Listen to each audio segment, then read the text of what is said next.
Welcome, guys. Welcome to my podcast. I don't know if you guys have noticed, I have actually changed the name of my podcast finally.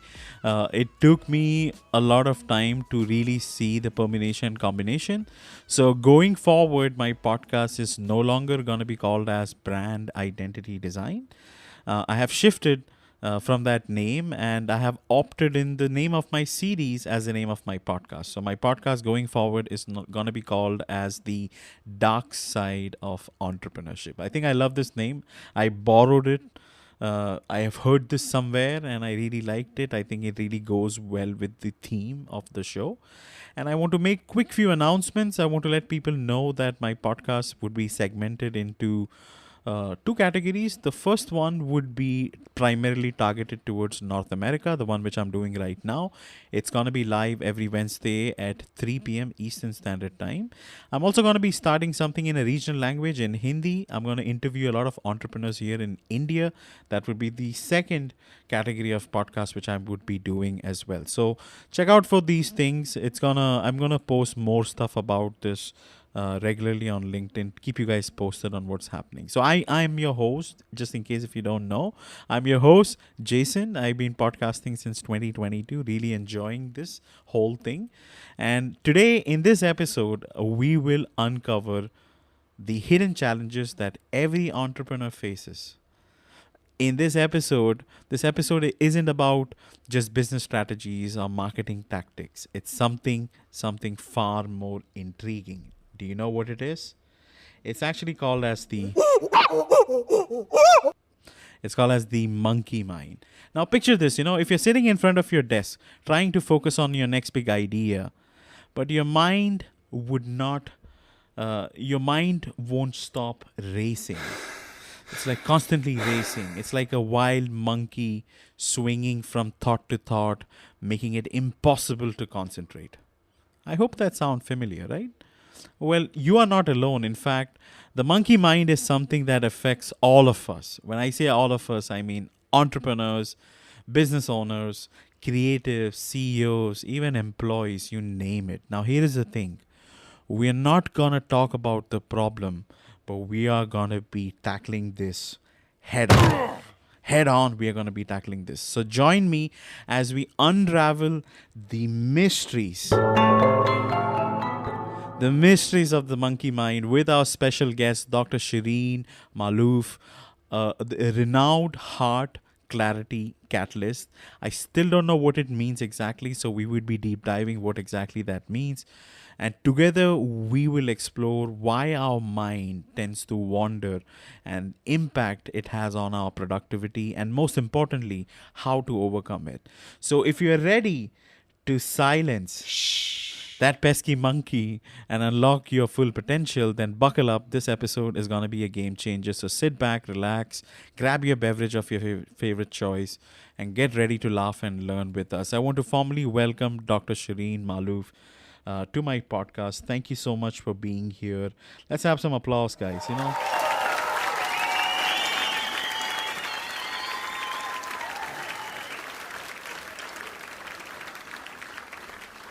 Dr. Shireen, thank you so much. What I like you to do is unmute and say hi to the people listening in the audience. Thank you so much, guys, for your love and support. Go ahead. Hello, Jason. I'm super excited about our conversation. Hello to each and everyone in the audience, wherever you're calling from.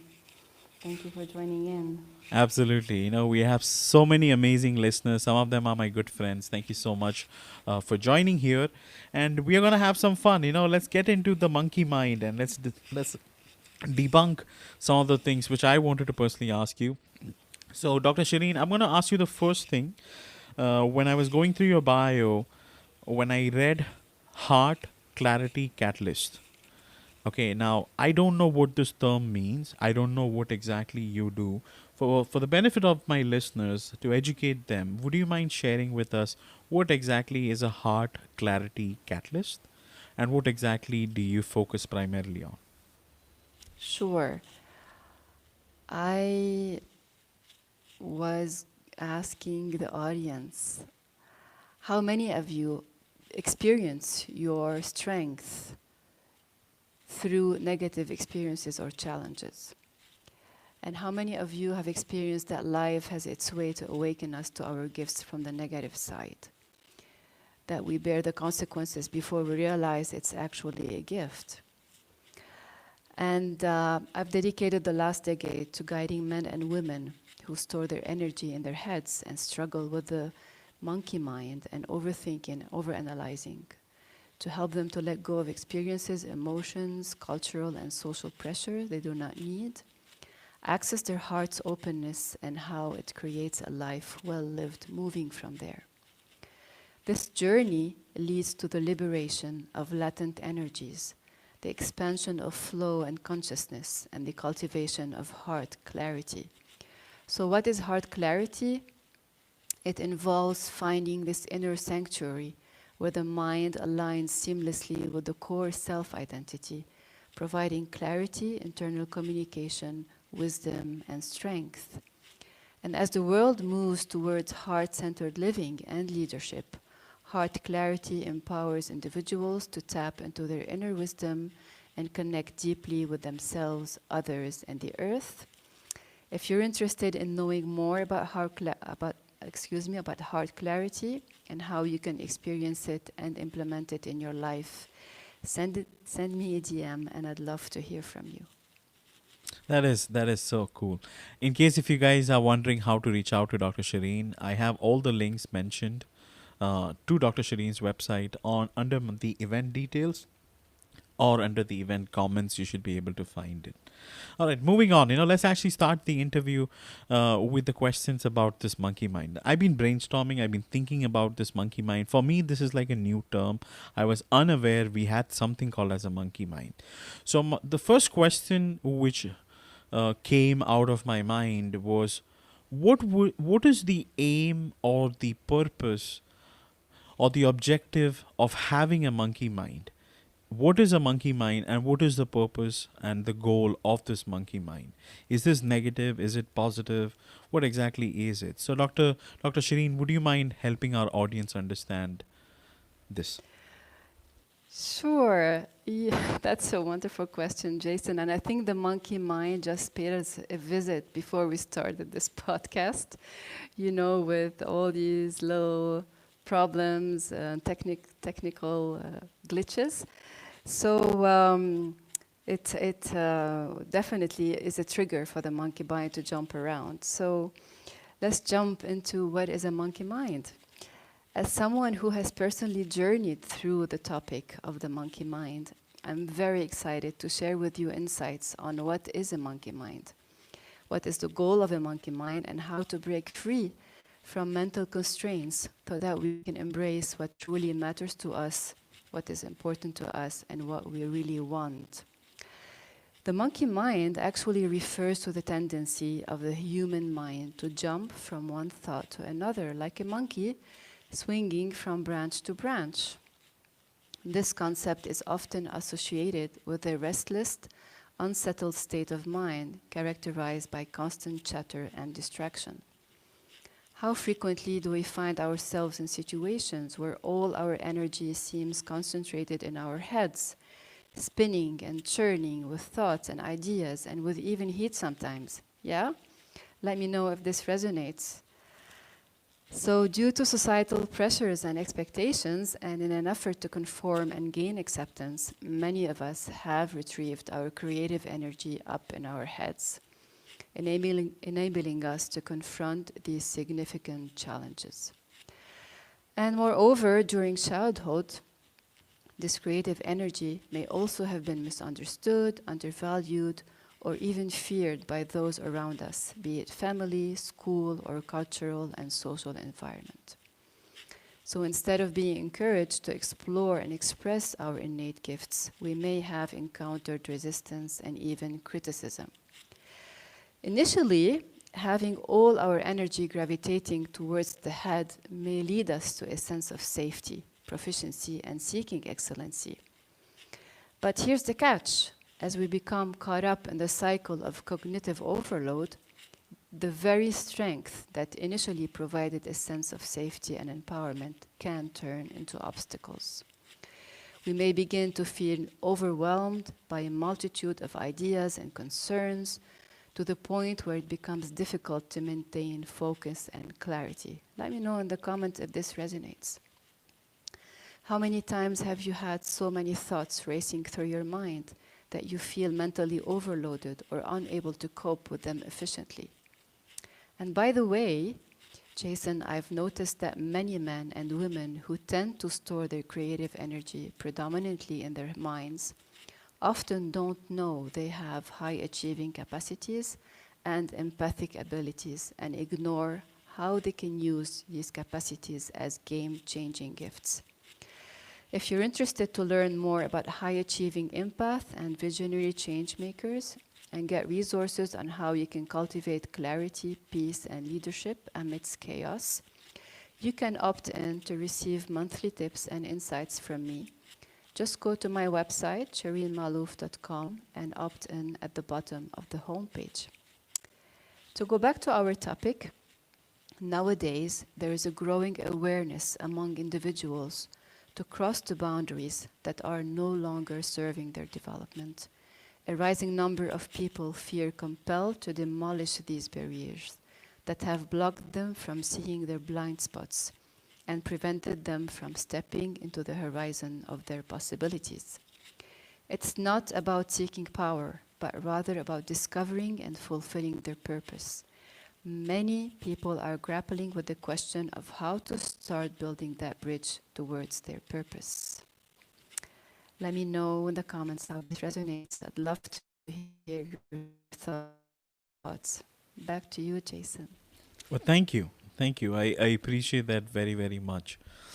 So, I wanted to address Dr. Krupa, who has been raising the hand raising.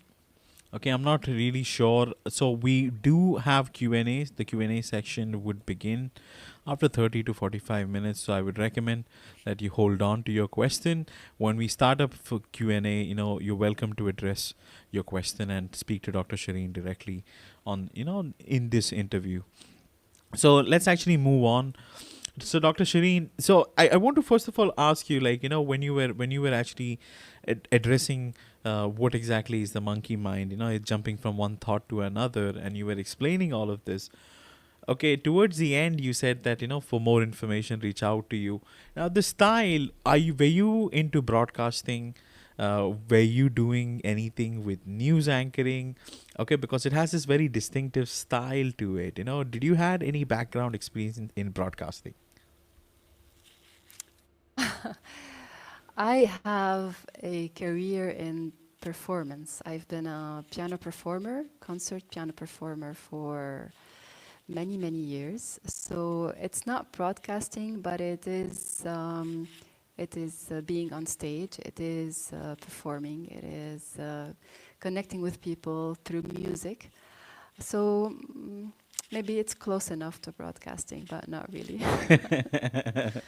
All right. Okay, now tell me this, okay, Dr. Shireen. I found your bio very interesting because you not only are dedicated in fostering authentic leadership with integrity and interconnectedness, but you also mentioned that you have a background in, I don't know if I'm pronouncing this right, phenomenology, and you're also Yes. a piano performance. You have been a university professor. Along with that, you have done concert as a pianist. You also been an NGO director. So music has been like a very integral part, I think, on your career. It has a very high effect on your career. Why? What is your relationship with music, and how has music helped you to reach where you have reached today? Whoa. Oh, that's the story of my life, Jason. Okay, let's hear it. Let's hear about your life and its connection with music. Phenomenology, you asked me about phenomenology, is actually how our consciousness perceives the phenomena around us, and how the brain, the human brain and the human consciousness has an amazing faculty to create unity out of diversity and out of multiplicity. If I give you an example, if I show you a cube, and if I ask you what do you see, you tell me I see a cube, whereas actually you don't see a cube. You see maybe maximum 3 facets of the cube, but your brain has the capacity to imagine the other 3 facets of the cube and tell you, hey, this is a cube. This is what phenomenology is about. It's this amazing understanding of how the brain perceives reality. Music phenomenology is to apply this in music, and how the brain actually can perceive thousands of notes as one piece of music. When you go to the concert and you hear the orchestra playing, they're playing millions of notes. Each instrument is playing many notes, and together they're playing millions of notes. But your brain has the capacity to see this and to hear this and to comprehend this as one piece, as one big piece, and to make sense of it, to understand where the phrases are, where the articulations are. Music and sound were for me the path for finding answers that I did not find in the human language, in the human way of expression, in the human mental processes. Music was for me a door for comprehending things that the brain is capable of comprehending, but that we cut ourselves from them through our maybe limited processes that we live day by day through them. Is that clear enough? Yeah, it is. It Jason? is. Did you discover something really interesting which really stood out while you were learning about phenomenology? I learned a lot of things.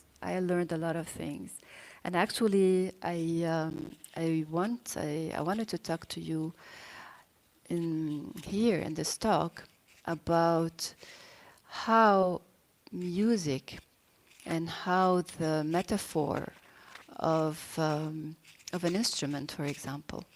If you take an instrument, the instrument is built by a soundboard.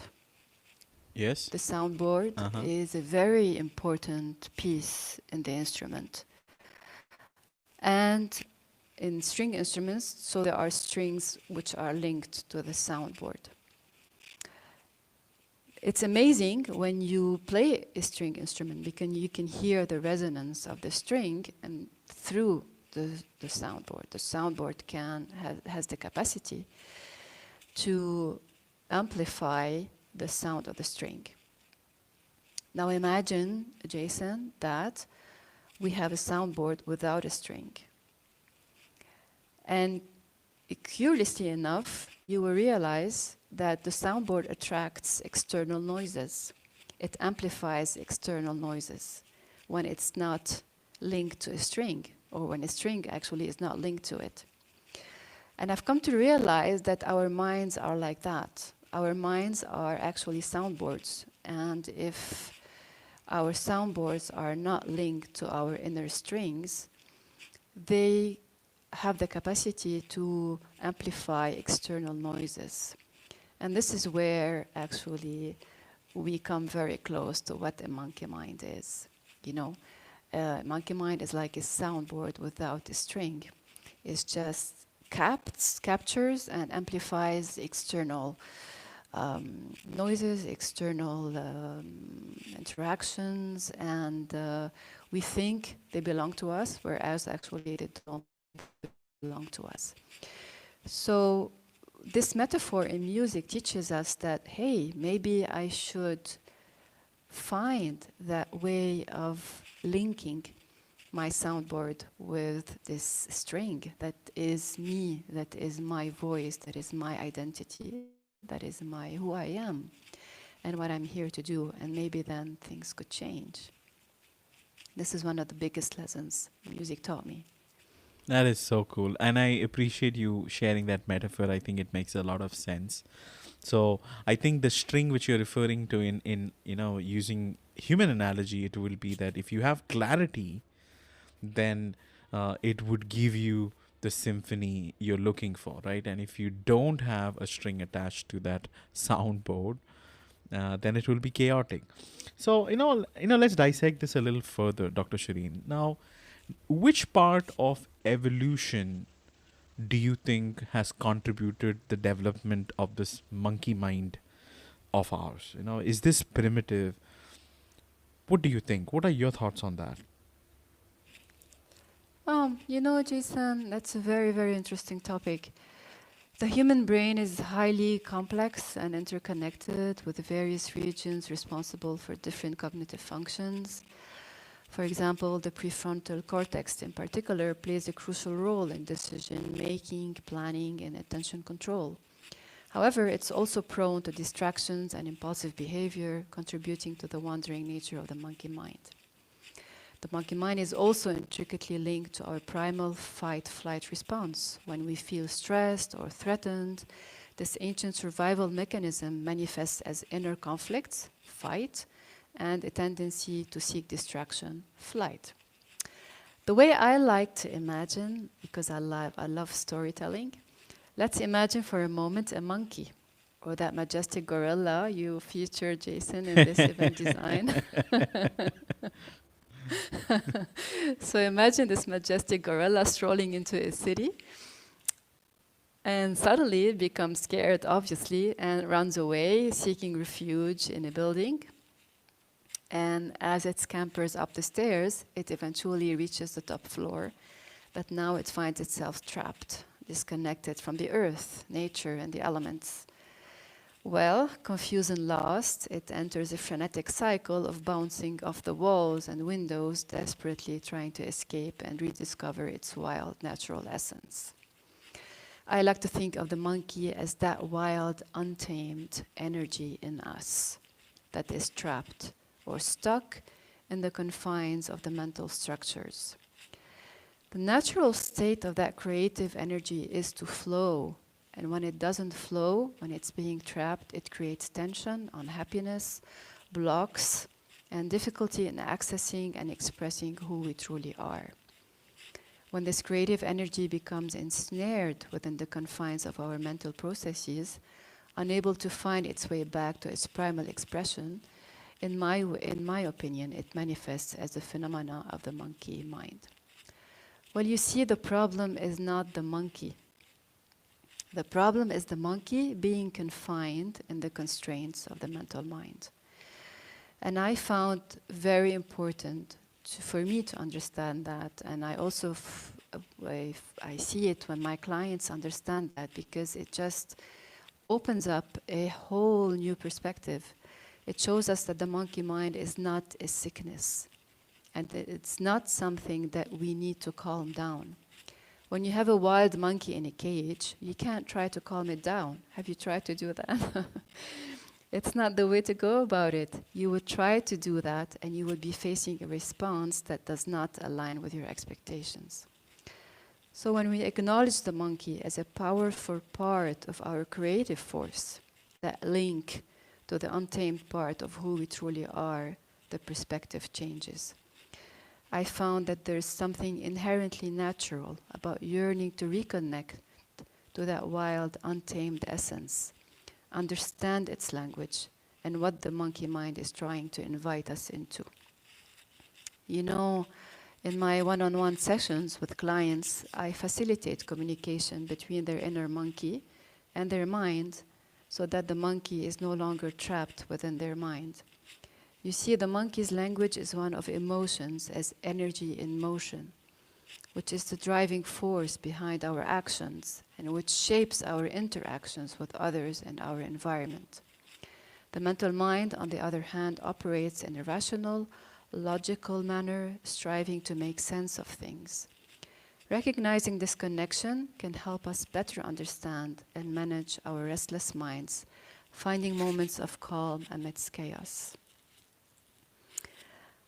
And back to what heart clarity is about, through personalized session and my exclusive Heart Clarity Leadership Program, I guide my clients to free their minds, enabling them to let go of the weight on their shoulders, expand their flow, and follow their heart. The ripple effect is that they can embrace their role and purpose as visionary change makers and ushering a new world. Well, this is what I do as a heart clarity catalyst, Jason. That is super cool. You have shared so many things. When you receive information, it just bounce off. It kind of bounced off me. It's like too many things which you shared, and I'm still trying to process.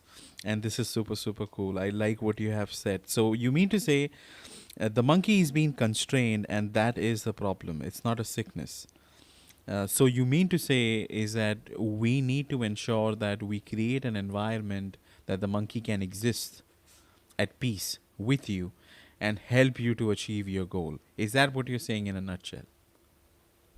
Absolutely. I'm saying that we need to build the bridge of communication between the language of the monkey, which is a language of emotion, of energy in motion, and the language of the mind, which is a rational, structured language. So both languages are different. And this is where the problem is. We need to, in us, build that bridge so that we can be a facilitator between these two languages and find that internal team that can lead us to a better understanding and a better success.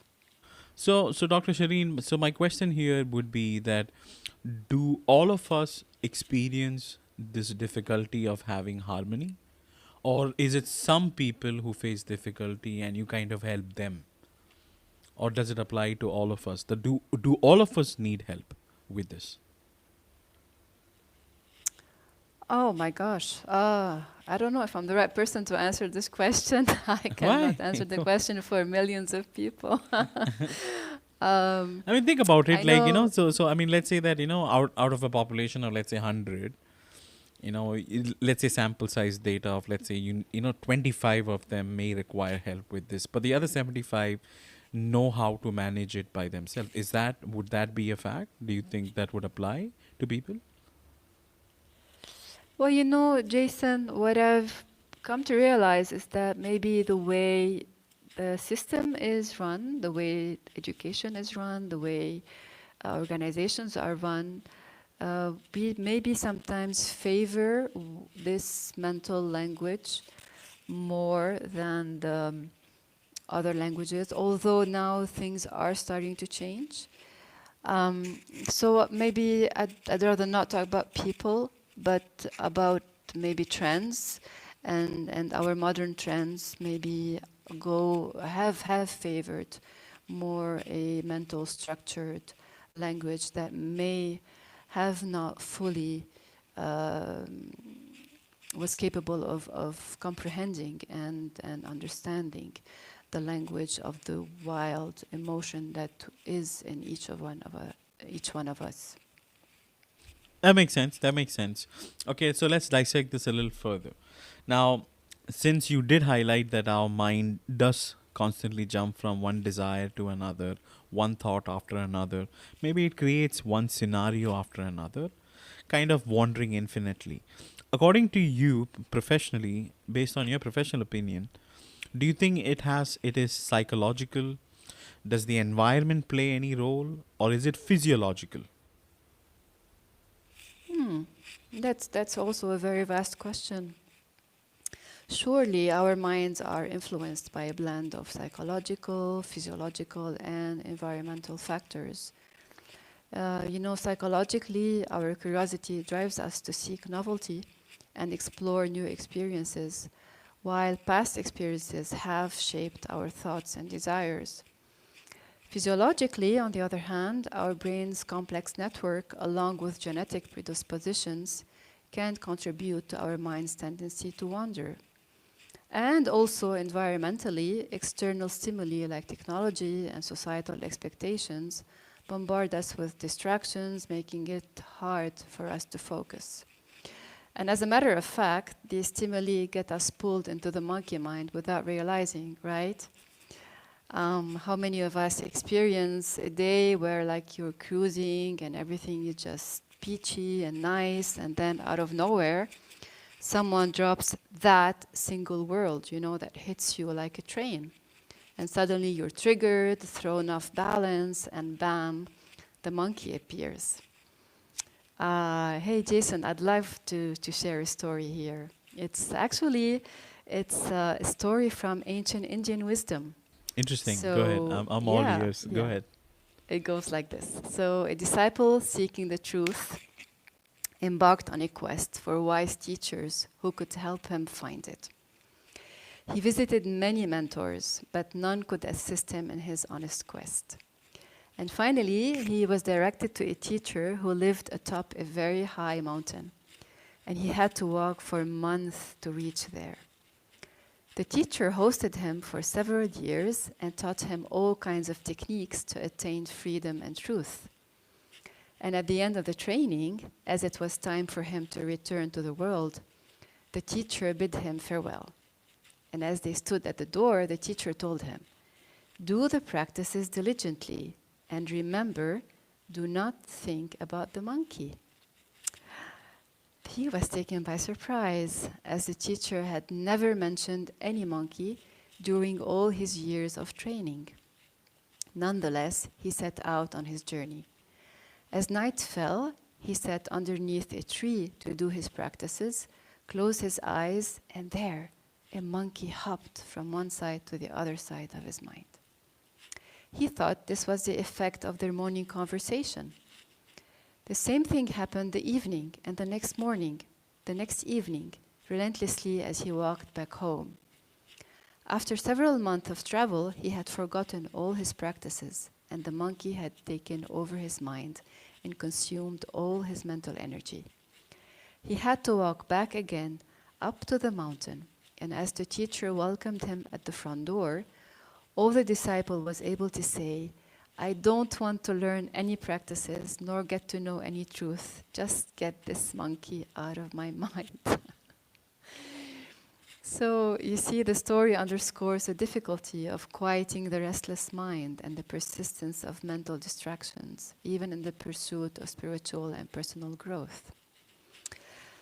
Jason, I love the fact that some people are able to calm their mind through diligent practices, and how with time these practices make room to hear more subtle things, like when your intuition starts to blossom and you start to see things more clearly and be in the present moment.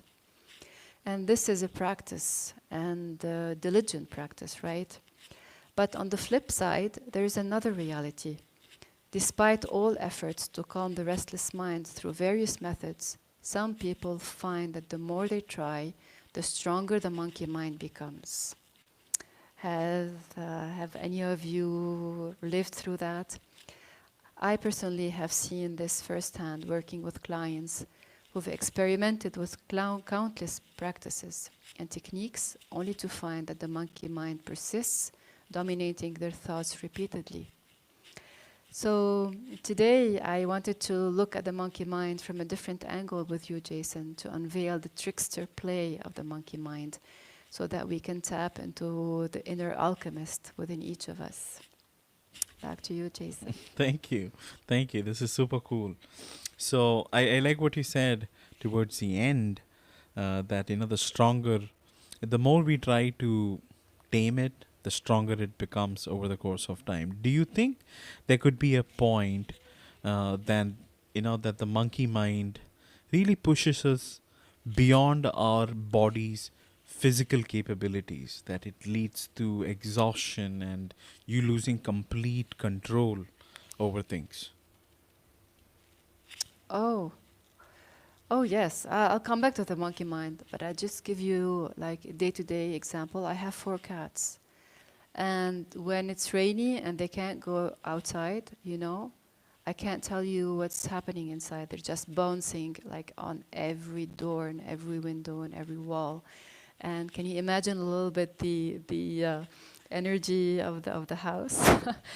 So So to come back to the monkey mind, which is a big gorilla, it can indeed contribute to a disconnection from the body. How often do we push our bodies beyond their natural capabilities in pursuit of never-ending ideals and goals, and to catch up with our minds that are constantly racing, right? Let me know how this resonates in the comment. So whether it's chasing career success, societal expectations, or personal achievements, the monkey mind can drive us towards unattainable standards. And this disconnection can, of course, lead to feeling detached from the physical sensations and cues that our bodies provides. And by the way, how many times when our minds are consumed by a constant stream of thoughts, we miss or misinterpret the subtle cues and signals of our bodies? I know I have. As a result, we may find ourselves making decisions that are not in alignment with our authentic selves, decisions that we might regret later on, right? So what really happens in the core of my sessions with clients is that they reconnect to this ability to perceive and interpret their gut feelings and intuitive wisdom, which help them in decision making and navigating life's complexities. And this is usually a major turning point in their life, because this helps them reclaim their feeling of well-being and reconnection with their authentic selves, their bodies, and their intuition, and above all, their inner sovereignty. Does that make sense at all, Jason? Yeah, it does. It does make sense. It does make sense. Let me ask you: do you think, because using the same examples which you shared, okay? Now, once the monkey mind pushes you beyond your body's physical capabilities, okay, do you think it can, it can have any sort of effect on the neurological condition of a human being and make them mentally ill, or make them have some mental health issues, and they would have to get professional help in that case? Do you think that could be a reason why people have mental health issues nowadays? Wow, Jason, that's a very, very vast question. I don't know if it could be a reason per se. It could maybe be one factor. And I think struggling to control the monkey mind can be challenging, but it doesn't necessarily indicate by itself, a neurological condition. Uh, in my journey, in my opinion, I've seen that struggling to control the monkey mind can often be an invitation to consider things differently, actually. It might not necessarily be about exerting more control, but rather about exploring alternative approaches. And this is where things get different. And by exploring these alternative approaches, we can help manage and work with the monkey mind more effectively. Reflecting on the monkey mind challenge, have we ever wondered why things are the way they are? Instead of trying to control it, have we wondered if there is any missing link that could make a big difference? And searching for that missing link was a main motivation in my personal journey. And to go back to the music question you asked me earlier, music helped me find that missing link. So instead of trying to control the monkey mind and getting into a fight with it, maybe let's go back to that metaphor I gave earlier about the soundboard and the string, and try to find where is this link, where is this string, where can I find this inner string, and how can I bridge it to this soundboard. Because the mind by nature yearns for structure, it yearns for meaning, it yearns for direction. It seeks a sense of belonging and purpose. So when our mind is disconnected from who we truly are and fail to resonate with our core vibrations, for the reasons I mentioned earlier, like the need to fit in and adapt to external circumstances, it begins to echo external noises, much like a resonating chamber or much like a monkey mind jumping all over the place. And you know, 2 weeks ago, something amazing happened. For 1 second, I realized that I was reproducing someone's words and behaviors that happened 10 minutes earlier, and their words were still in my mind, and if I was not aware, I was just going to reproduce their words. So how often do you live this kind of experiences? How often, when you're not fully aware, you tend to reproduce words and behaviors that we captured from someone else, right? Did you ever catch yourself doing that? I Yes, know I yes, have. yes. When you spend an awfully a long time with an individual, you can reflect upon maybe some of the words they use, maybe character, some things which they act upon. Yeah, you can end up adopting it, and if you like it, yes, yeah, I think you can. Yes. Yeah, so that's the soundboard, which is just capturing external noises. So instead of trying to, control the soundboard not to attract external noises, why don't I just go find my string and just bridge my string to the soundboard? So it will make music instead, right? It will make my music, your music, everybody's music, their music. So this is how I like to see things, and this is what I really work with my clients on achieving, and it usually makes a big difference in their life. That is super cool. I'm glad that you're helping so many people.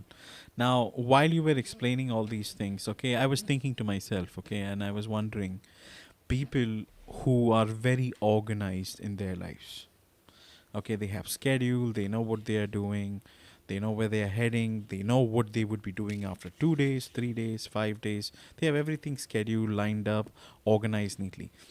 Do you think these individuals, because they have maintained organization, okay, in their lives, day to day life, do you think they have less impact of the monkey mind? Do you think they have kind of learned how to tame it in comparison to some other people whom you work with because of these organization Um, skills? yeah, this question brings up a very, very interesting topic. Thanks for asking it, Jason. It's possible, yeah, it is possible to be very disciplined and very organized, but I'm not sure how long it will last, when it will crack, Um, I've observed that the people who were able to really free themselves from the impact of the monkey mind were those who succeeded in transforming their minds from being like a loose soundboard, echoing external noises, to aligning their minds with their authentic selves. And this is like a transformation that lasts. It's not something that may break along the road. And I always remember Einstein's words, we can't solve problems with the same mindset that created them. When we struggle with a lack of self-identity, we tend to sacrifice ourselves, our time, and efforts to someone else's vision, beliefs, or goals, often at the cost of our own potential for independent thought and leadership. However, true leadership does not arise from the state of servitude. True leadership blossoms when we embark with courage on the profound journey of self-identity and delve deep into the core of our being. So, essentially, the journey to override the monkey mind revolves around the profound exploration of our self-identity. It's all about reclaiming and rediscovering our forgotten identity, this profound why of our existence. Why? This why we had set aside because we wanted to fit in and be accepted at some point in our life. And by reclaiming this understanding, we gain the ability to channel and transform the restless energy of the monkey mind into a source of inner peace, clarity, and leadership. And actually the monkey mind, the monkey becomes an ally and not a problem anymore. Back to you, Jason. This is super interesting, because I'm trying to navigate. Okay, let me ask you this. I remember somebody highlighting this, may not be on this podcast, but maybe I have heard this on YouTube or somewhere else. They speak about this red car theory. Okay, now if you ask somebody, okay, did you see a red car? Or if you ask them to look for a red car, the mind constantly goes into the process of trying to find the red car, right? So the theory, I mean, according when I Google this, okay, the metaphor suggests that opportunities are everywhere, but we often miss them. So in a similar way, in the context of the monkey mind, do you think because we are asking our mind that there's a lot of clutter and chaos, because if we wanted to focus on the clutter and chaos, that's why we are seeing more of it? Do you think there is a possibility because of that? And maybe if you don't focus on it, maybe the monkey wouldn't appear. Do you think that is possible? Mm, there's definitely some truth to it. Um, I like to think of both as being different stages of one growth process.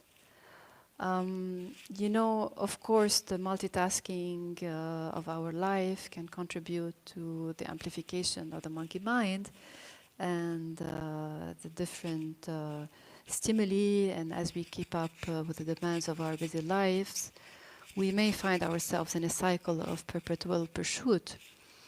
But if we take, for example, the metaphor of the caterpillar, that the caterpillar eats several times its way every day, in the same way as the mind consumes mental energy. The monkey mind consumes mental energy.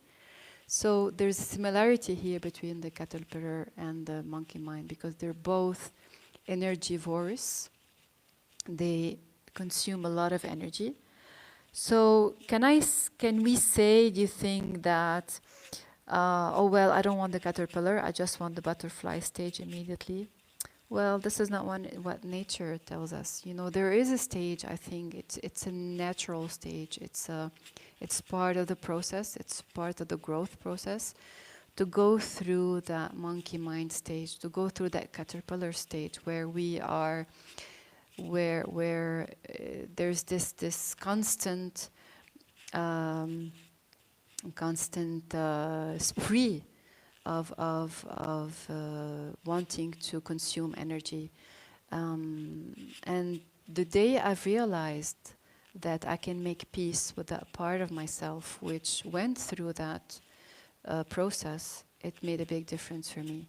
It's not something that I need to control, or I need to judge, or I need to put aside. It is part of the development process. It happens. And this is what allows for the butterfly to become, because we had a caterpillar stage. So I think really making peace with the monkey mind as a stage of mental energy conception is a first step to really entering into a new stage of development. But what nature teaches us, and this is where I think we need to really think about in our society, and this is what is missing in our society, is the chrysalis. For that shift to happen, there is this cocoon which is dark, which is silent, and which gives the magic of transformation. And this we don't have in our society. Instead of silence, we have hustle and bustle. And instead of darkness, we have light pollution. So where can we actually do that transformation? Where can we allow ourselves to switch from a hectic mental mind to a aligned mental mind? Where can we do that magic? This is what is lacking in our society. To do that, we need to retrieve and go somewhere away from the hustle and bustle of daily life. And I think this is where we could make a difference by maybe creating and allowing people to do that transformation in their lives wherever they are. Um, so this inward space, what I call the feminine aspect, of creation, where we can awaken to the language of our authentic self, which has been forgotten by our conscious mind. This is where the link, this missing link, can happen. And so to go back, maybe to be more clear, to answer your question, Jason, it's not about controlling or judging the monkey mind. It's rather about accepting that it is part of the process, and understand that the next stage is an aligned mind that is powerful, like a butterfly which is able to have wings and fly. But there is the missing link, which is this chrysalis, this space where we can go through that transformation and allow the energy of the monkey mind to transform into another energy that is more aligned with our values, our beliefs, our core identity. That makes a lot of sense. People who are in the audience, I'm sure you guys would have questions you like to ask Dr. Shireen. Okay, if you do have questions, I welcome people to come up on stage. Please raise your hand, and I would be happy to bring you up. And you can directly ask Dr. Shireen a question related to the monkey mind, or anything you found, or if you want to contribute, or if you want to share, or even if you want to say hello. I'm perfectly cool with it. Okay, so please raise your hand, and I would be happy to bring you up. Now, while you were giving me that explanation, Dr. Shireen, you had highlighted something just previously, just a while back. You spoke about multitasking. I have realized during my corporate journey, multitasking was like a part of life. It was like a requirement, not only in life but also in work. And I kind of feel, and I think you would also agree with me, that this multitasking thing which the world is expecting out of us really pushes us to bring a lot of chaos, unnecessary chaos, even if you have streamlined a lot of things. Do you think this would be considered as a toxic work culture, which according to you, and I'm just asking, do you think such style or such approach should be avoided by corporations and organizations to have better mental health and overall peace and control over things which you do? What do you think about that? Mm, would you allow me, Jason, to go back to the metaphor? Yes, of course. Yeah, like I'd like to invite leaders and organizations just to imagine for a moment that they have, teams of caterpillars, and these caterpillars are very effective in working.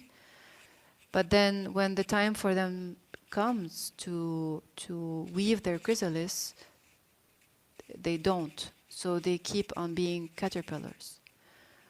How long can they continue to be caterpillars? They will die as caterpillars. They will never transform into a next version, into a more advanced version of themselves. So this is where the dilemma, I think, is right now. We expect people to perform as butterflies, but we don't give them the opportunity to go through the chrysalis.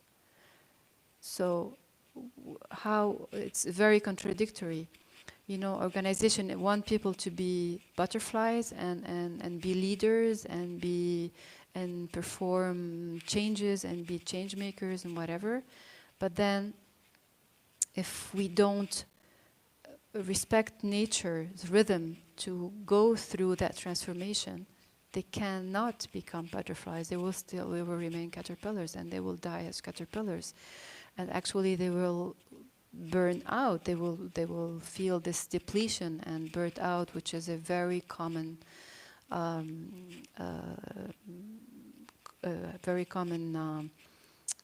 you say, people suffer a lot from burnout today because of this inability to go through this phase of transformation that requires to really shed the old energies, and so we can embrace the new energies.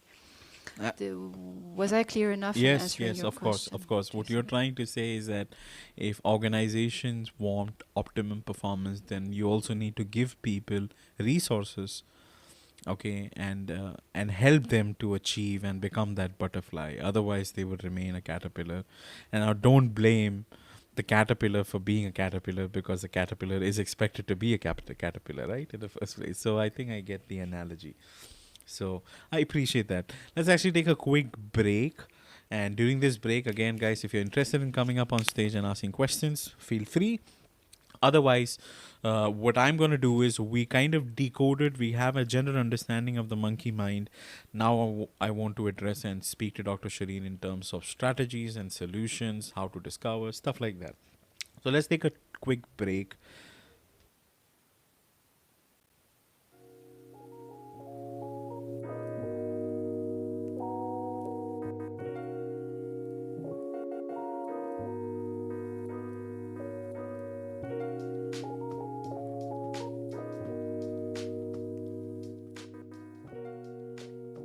If you guys have not followed my podcast, I have links to my podcast under the event comments. Please ensure that you do follow my podcast. You can follow me on Spotify, Apple, and if you are not on Spotify or Apple, okay, and if you're traditional old school, just follow me on LinkedIn. Do not hesitate to follow. I post a ton of content related to podcasting, and I do also share a lot of my ongoing events or upcoming events on my profile. Everything related to entrepreneurship. I'm sure a lot of you guys would get value from it. I want to let you guys know that my show is broadcasted live on LinkedIn audio every Wednesday at 3 p.m. Eastern Standard Time. In case if you miss out the live version, the replay version gets uploaded on the exact same day, most likely by evening. You should have all the links available to check out the replay, just in case if you miss out. Okay, so it's a really cool podcast. I thoroughly enjoy doing this. And if you are a business owner and if you're thinking of starting a podcast, okay, do reach out to me. I think I can give you some tips, ideas, how to go about it. If you need my professional help in helping you to achieve it, do not hesitate. I'll make that happen. I also would like to, let people know that we do have an interactive podcast. So that means if you do like the show and if you want to recommend a guest, anybody of that nature, okay, please DM me. I'll be happy to have them on the show, post a review, and something, all those interesting things. So thank you so much, guys. Let's actually get back to the interview. So Dr. Shireen, my next question is to identify some of the things about the monkey mind. Okay, when an individual is experiencing a restless mind, what are the typical signs and symptoms you feel we helps us to understand that I am in the restless mind or the monkey mind state and I need help? Yeah. Many people who reach out to me usually express feelings of being overwhelmed by the chaos in their head. The word chaos is often present, or salad. They say I have a salad in my head, which impairs their clarity and decision making. It's like trying to navigate through a thick fog where clarity and focus seem elusive, or like trying to entangle a knot of wires. And the more you try to sort things out, the more entangled they seem to become. So they become excessively reliant on intellectual analysis, leading to overthinking, which in turn can hinder their capacity to taking actions. So they feel stuck. And curiously, Jason, at the same time, they experience a sense of emptiness in their hearts. And they feel a malaise they cannot define, depleted, lost, confused, and making it challenging to function at their best.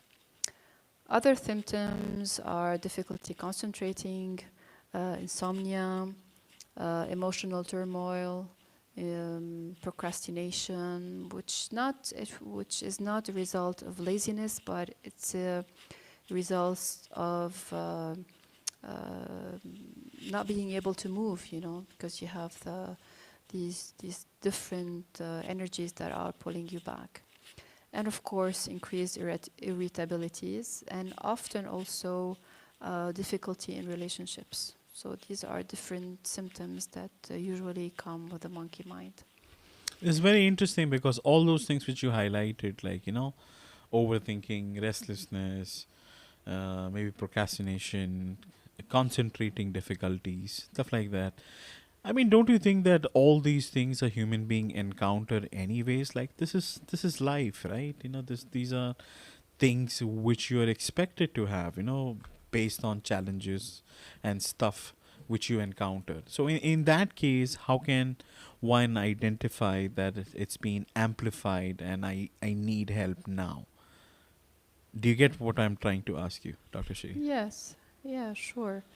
Yes, it is life, Jason, because we said earlier that the monkey mind is related to our stress mechanism and how we respond to fight and flight responses. But when they become a habit and they become something that really forces you down and you can't really function anymore, then it's not life anymore, it's great to be it's great to overthink for an hour and come up with great ideas. It's fantastic. But when you're overthinking 24 hours a day, it's not great anymore.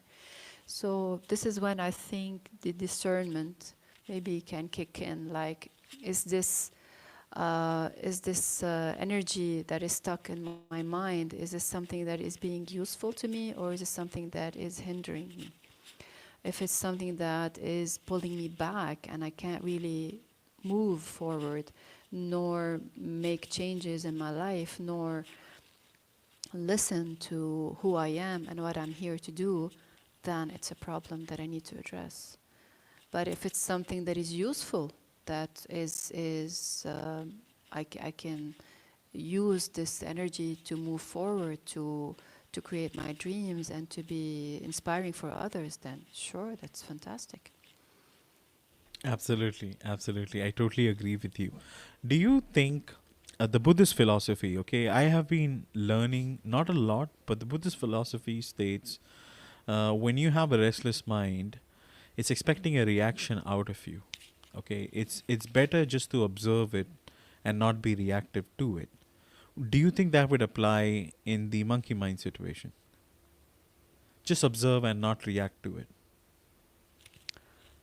Well, this is a major practice in meditation.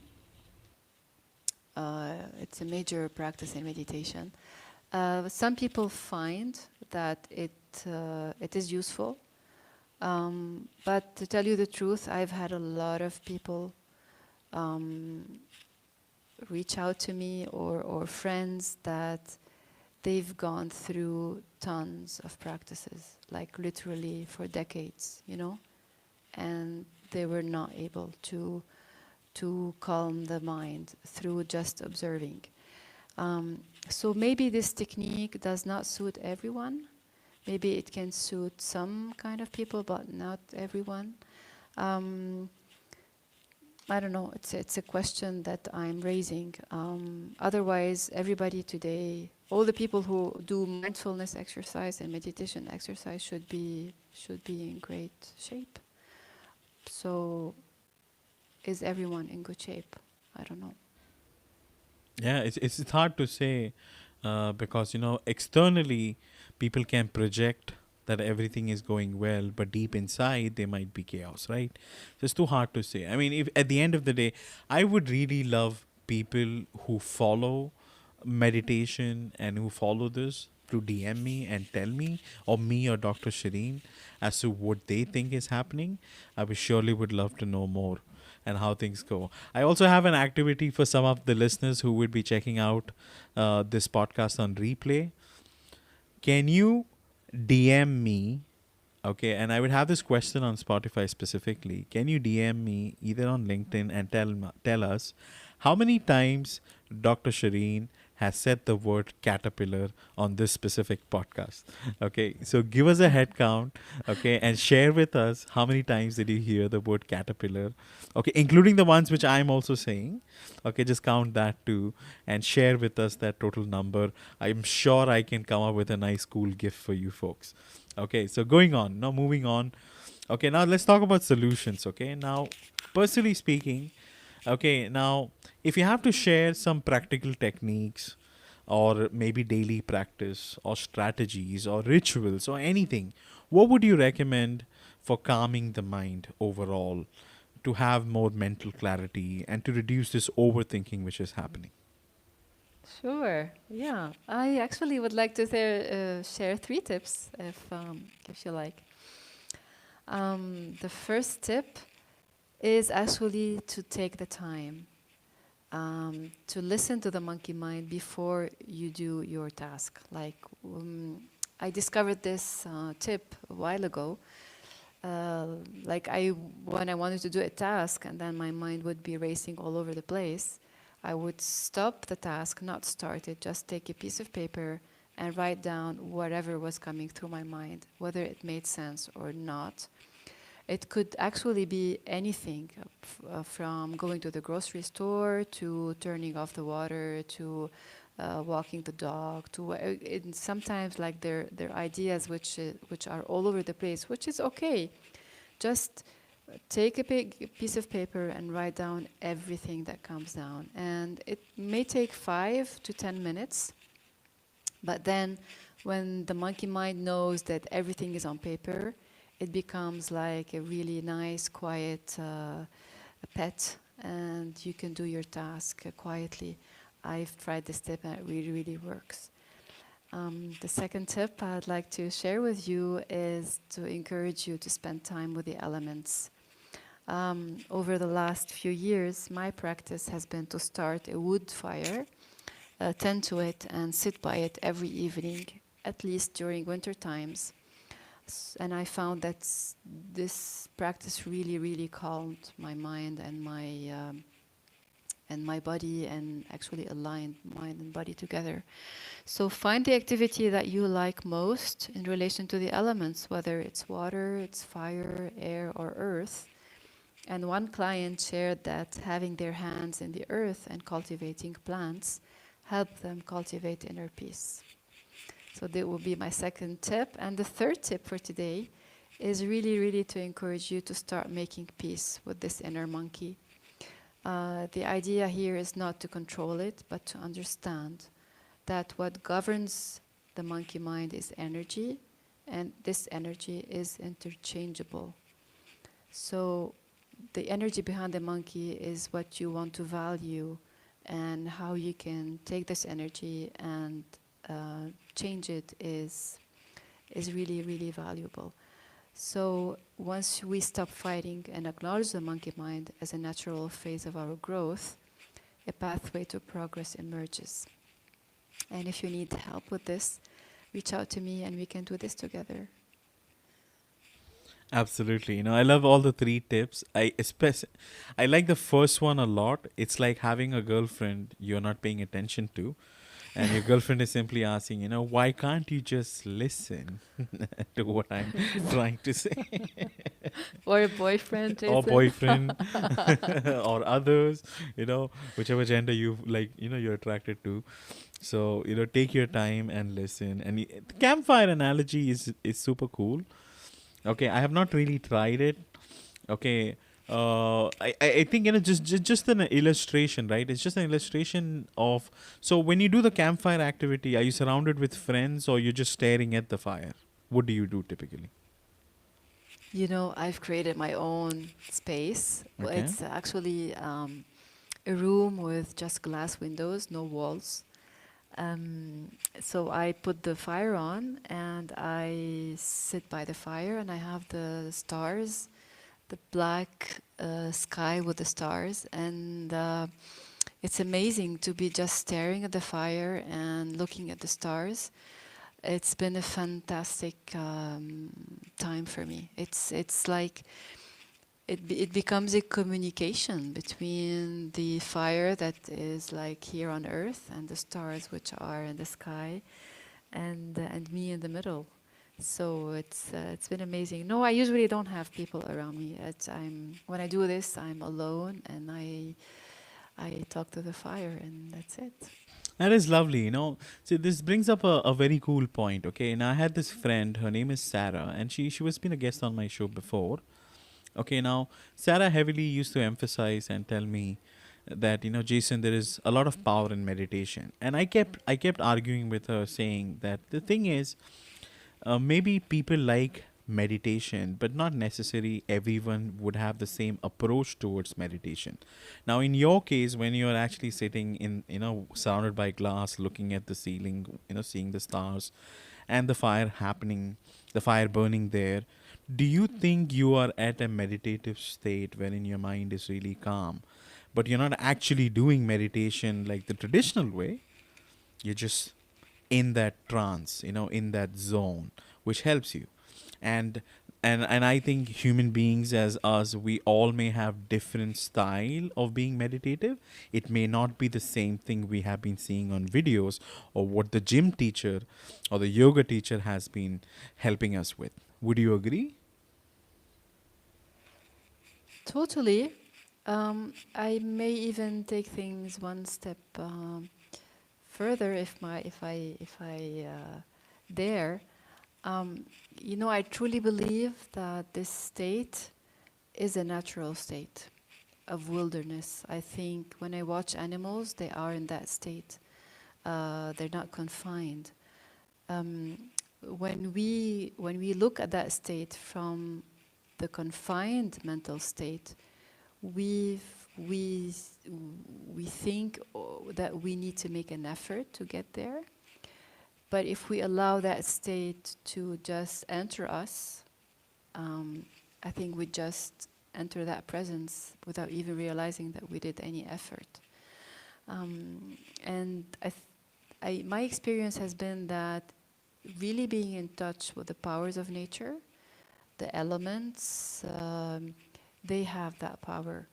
Nature has this power to really put us in that trance state if we just be there with it, because we have that state in us. It's a natural state. Kids are when children are in that state, animals, plants, trees. It is, in my opinion, it is a natural state. It's not something that we need to really practice to be in it. It's something we just need to let go so that that state comes in us. It's the other way around. That has been my experience, at least. Absolutely. I so agree with you. This is super cool. Let's have some fun. We're going to have some fun. I'm going to ask you some funny questions. So let me have my countdown timer ready.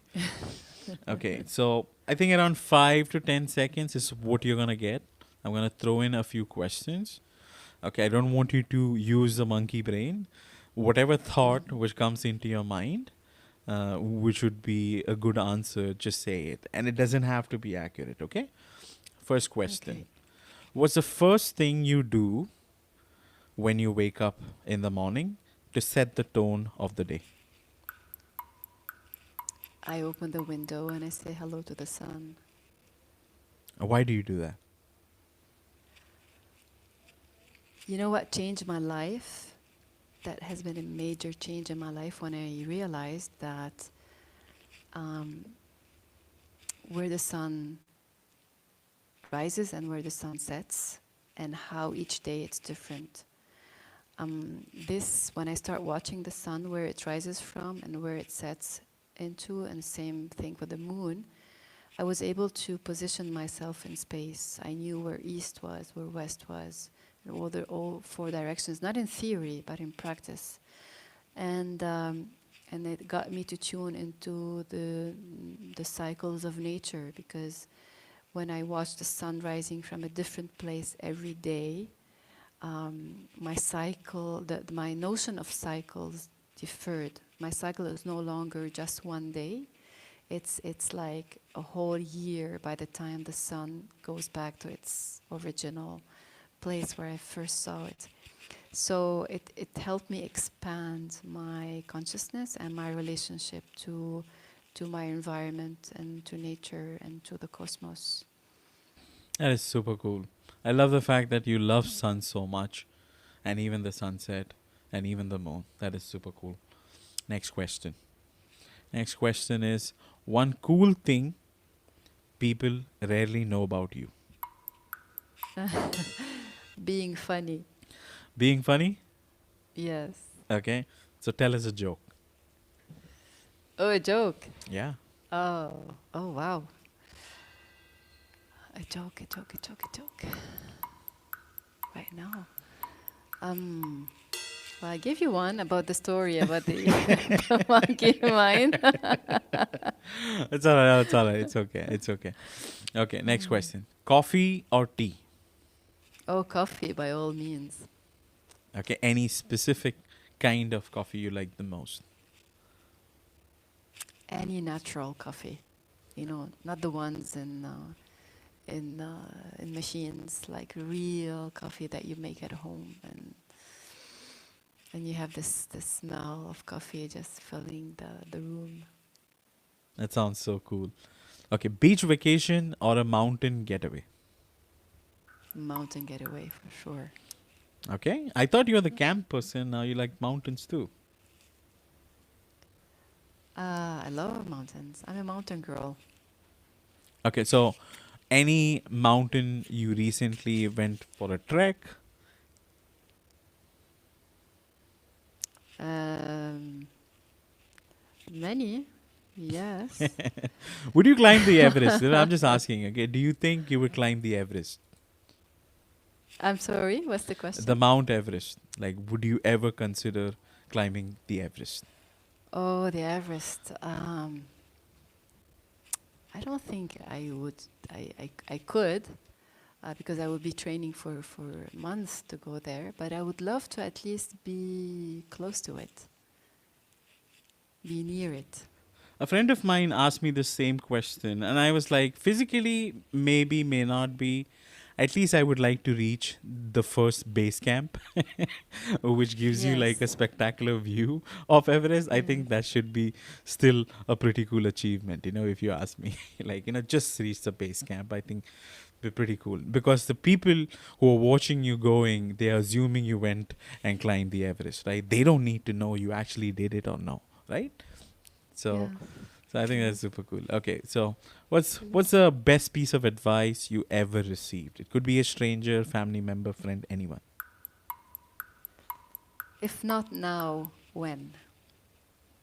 This is the best advice I was given. If not now, when? Okay, what did you do with that advice? What is the first action or step which you took with that advice? If not now, then when? I changed my life completely 12 years ago. I quit my 7 to 7 job. I was director of an NGO. I had a lot of responsibilities, and I just went on my quest. And I thought, and I said to myself, I will only be happy with myself when I really find this inner motivation where it's taking me and what it wants. This inner voice, what it wants. And if not now, when? I want to do it now, because now is the time. That's so nice. Okay, don't think I'm trying to grill you, okay? With so many questions, okay? Now, No, I'm enjoying them. okay. Now, if you could speak one language for the rest of your life, what would it be? Telepathy. Language, come on, language. Telepathy? Telepathy is a language. Telepathy is a language? I thought It's a English. fantastic language. Okay, I thought English, maybe Arabic or maybe French, German. Those are language. Telepathy itself is a language? Okay, tell me more. Telepathy is a language because you receive in a split of a second an information that if you want to write it down, it could take you pages and pages. It's amazing because it shows you actually the real nature of language. You know, it's like example I love to give, and I gave in my book Highway 11 to Eternity, which is available online. It's like, imagine you have a lemon or you have an orange. So you have all the information of the orange in one orange. So now imagine that you're peeling the orange, and you peel it in a way that you don't cut the peel. You just, you know, you extend the peel. And now you have all the story of the orange in this peel. But the actual peel is much longer than the orange. I mean, you have the impression that it's much. So telepathy is just receiving all the orange at once, bang, and you have all the information in a split of a second. And then to process that information and to talk about it and to write it down, it will take you pages and pages as if you're peeling the orange out. I don't know if it makes sense. Okay, it would make sense when you tell me. I'm sure if, let's assume that if this is your superpower, okay, and God decided to give you this superpower going forward from now, I'm sure you're not going to focus on the apple and orange anymore. What is the first thing you would do? A superpower? Yeah, with this telepathic superpower, first thing you would apply this to. Love. Interesting. What would you do? Oh, just love. Be in love in everything. Feel that energy of love everywhere. And talk to it and be in it and let it be in me. That's so cool, Dr. Shireen. That is super cool. Now, do you want to be known as the heart catalyst for the rest of your life? Or is there another legacy you want to leave behind so that people can know you for? What kind of legacy do you want to leave behind?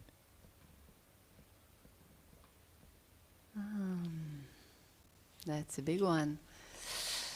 I mean, you've been doing so many things. I mean, you've been really trying really hard to tame the monkey. I mean, what more? Like, what is, if somebody were to think about Dr. Shireen Maluf, what is the first thing that comes into their mind? Definitely not the caterpillar, for sure, right?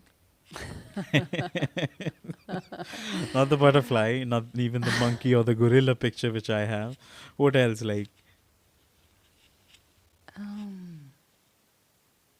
A few weeks ago, I received a message on social media from a lady I met 20 years ago on the stairs of McGill University. I was graduating, and she was just coming to study. And we just met like for 10 minutes on the stairs. I didn't know her, she didn't know me.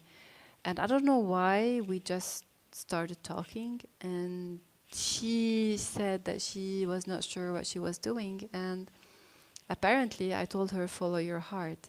She tracked me down 20 years after on social media, and she said, are you the Shireen I met on the stairs of McGill University? And I said, yes. And she said, that word, follow your heart, changed my life, because I was in a stage where I didn't know what I wanted to do. I was lost. I was confused. I was, everybody was telling me to do something different. And your phrase, follow your heart, changed my life. And I followed my heart. And this is what I did with my life. And I'm a very happy woman today.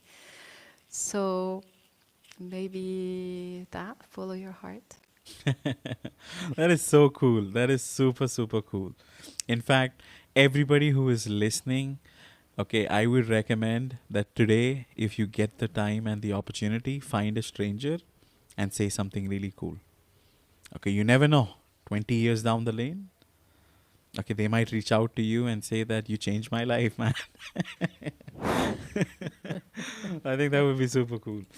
I want to give you the opportunity to promote some of the things which are happening. So I don't know if you would be attending or participating in any sort of events.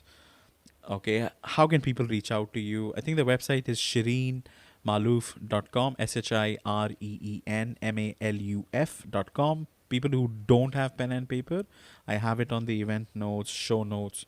It's all there. So please go ahead. Yes, and I'm also on LinkedIn. You can send me a direct message anytime. Yes, I do have a special offer, Jason. I've got a paid 1 month offer. Oh, nice. It's called Plug into the Energy Field.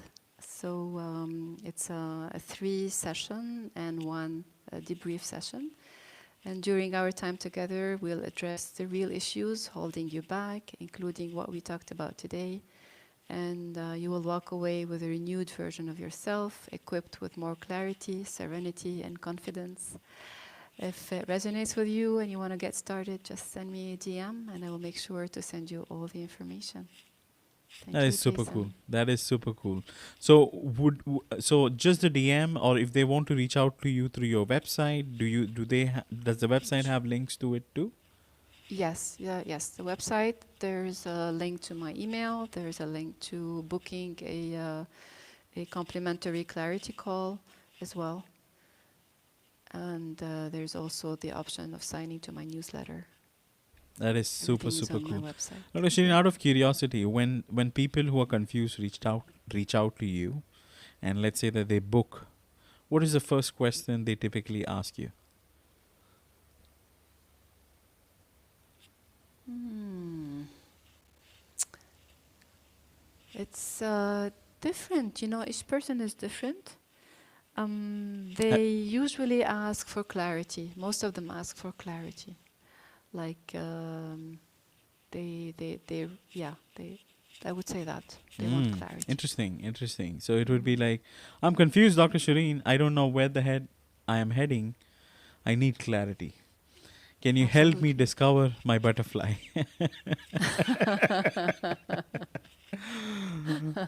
Help me find my butterfly. Okay, I think this is super cool. Okay, Oh, I so love that. or this is I super want to cool. use that as a motto. Help me find my Help me butterfly. find my butterfly. Okay, use that. Trademark that. Okay, now one Mm. thing you want our listeners to take away from this whole conversation, what would that be? I would really like to give you one takeaway, and this is the word remember. Remember that at its fundamental core, the monkey mind is a survival mechanism. Remember that in the midst of modern life lies the opportunity to unlock your hidden potential. Remember that by listening into the depth of your mind and heart, you can transcend the chaos. And remember that the monkey mind is an invitation to reflect not only on the skills you acquire, but also on the depth of understanding you gain about your deepest identity. If not now, when? Until we meet again, may you trust in the wisdom that resides within you and the power of your innate resilience.